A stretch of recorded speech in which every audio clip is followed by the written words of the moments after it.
kwa vile vile kwa nani yako unaweza ukavunjika bila hata mtu kukugonga, unaweza ukaruka ukafikia chini ukavunjika kabisa bila mtu yote kukugonga. Kwa hiyo jitahidini, tutalishe mwili ndio tucheze.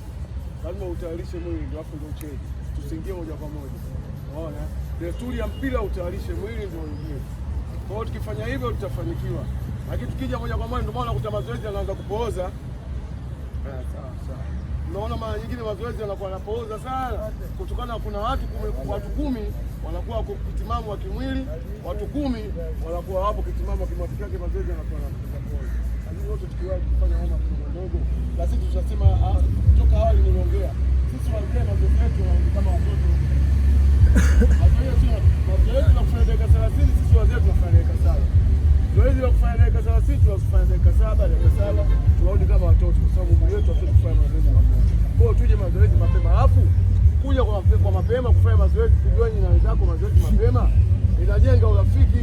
Hata mtu mwingine anaona kweli hapa kuna discipline, lakini sio unakuja mdogo alafu mwili wako mdogo, watu wafanya mazoezi, tunakuja moja kwa moja unaingia kwa wazee pale, tunafanya homa hapo na unaingia. Hatari sana, sio mimi siwezi kukubali kitu kama hivyo.